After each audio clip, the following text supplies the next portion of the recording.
నమస్తే, NSR news కి స్వాగతం. నేను మీ సంతోషి. ప్రస్తుతం మనము శివనగర్ లో ఉన్నటువంటి శ్రీరామచంద్ర ఆలయంలో అయితే ఉన్నాము. ఈ రోజు శివరాత్రి సందర్భంగా ఆలయంలో ప్రత్యేక పూజలు అయితే నిర్వహిస్తున్నారు. ఒకసారి ఆలయంలో ఎలాంటి ప్రత్యేక పూజలు ఈ రోజు నిర్వహించబోతున్నారో ఒకసారి అర్చకులను అడిగి తెలుసుకుందాం. నమస్తే అండి, ఈ ఆలయం యొక్క ప్రత్యేకత ఏంటి అసలు? ఈ ఆలయం సుమారుగా 80 సంవత్సరాలు ప్రతిష్ఠించి ముందు రామాలయం ఒకటే ఉండేది. తర్వాత సుబ్రహ్మణ్యేశ్వర స్వామి మరియు పంచముఖ ఆంజనేయ స్వామి.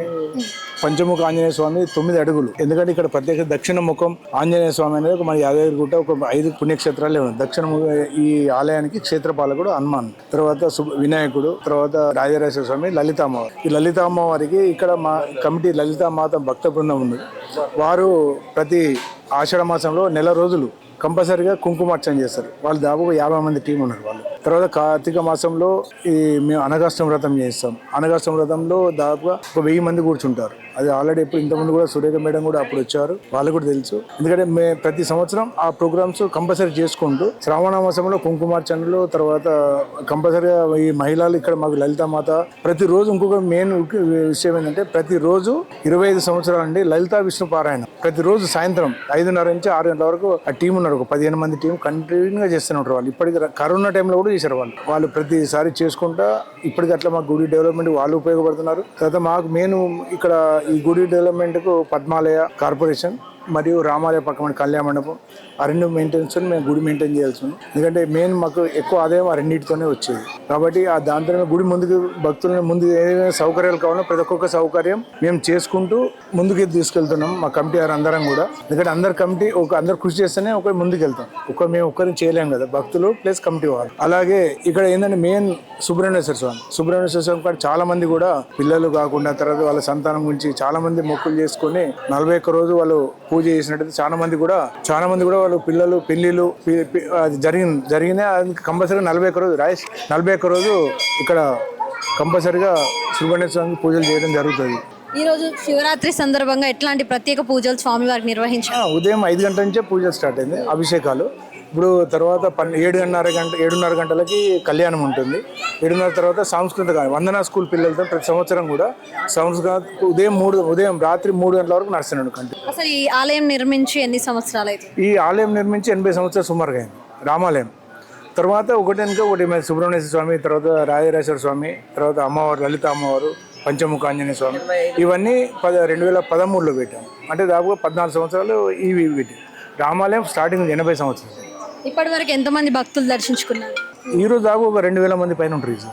అంటే ఇప్పుడు సాయంత్రం వరకు ఎంతమంది వచ్చే అవకాశం? ఈజీగా సుమారుగా 4000 నుంచి 5000 మంది ఈజీ కంపల్సరీ వస్తారు. సో మరి విన్నారు కదా, దాదాపుగా ఇప్పటి వరకు అయితే 2000 మంది భక్తులకు వచ్చి ఈ ఆలయాన్ని దర్శించుకున్నారంటూ కూడా ఇక్కడ సెక్రటరీ గారు అయితే చెప్పడం జరుగుతుంది. అంతేకాకుండా సాయంత్రం వరకు 5000 మంది భక్తులు వరకు దర్శించుకునే అవకాశం ఉందంటూ కూడా చెప్పడం జరుగుతుంది. నా పేరు శ్రీరామ్ రాజేష్. నేను ఈ టెంపుల్ యొక్క ఆర్గనైజింగ్ సెక్రటరీని. ఈ యొక్క ఆలయము గత 80 సంవత్సరాల క్రితము ఒక బొట్లమల్లయ్య అనే రైల్వే హమాలి ఈ ఆలయానికి జాగా విరాళంగా ఇచ్చిండు. ఇక్కడ స్వయంభూ రాముల వారు వెలిసిండు. తదనంతరం మేము ట్రస్ట్గా ఏర్పడి అందరము ఐక్యంగా ఉండి ఈ యొక్క ఆలయాన్ని డెవలప్ చేసుకోవడం జరుగుతున్నది.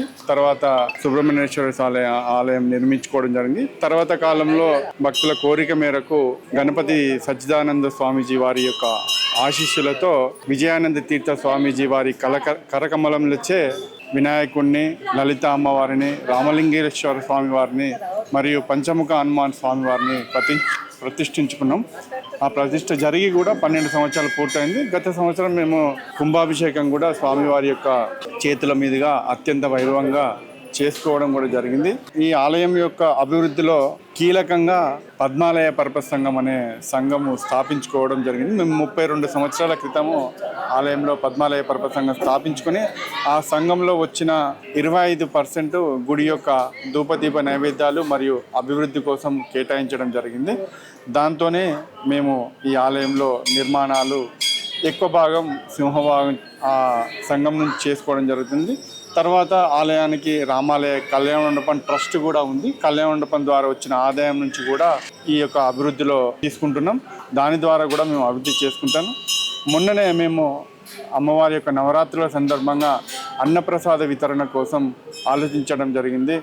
ప్రతిసారి మేము దాతల దగ్గర వెళ్ళి అన్నదానం చేస్తున్నాం, చందా ఇవ్వండి అంటే ప్రతి సంవత్సరం కూడా మాకు అడగాలి అంటే కొంచెం ఇబ్బందిగా ఉండి మేము ఆలోచించుకొని ట్రస్ట్ సభ్యులందరం ఆలోచించుకొని ఒక నిర్ణయం తీసుకోవడం జరిగింది. ఏకవీరాదేవి అన్నప్రసాద సేవా సంఘం అని చెప్పి ఒక సంఘాన్ని కూడా మొన్న డిసెంబర్లో మేము స్థాపించుకోవడం జరిగింది. అక్టోబర్ విజయదశమి రోజే స్థాపించుకున్నాము.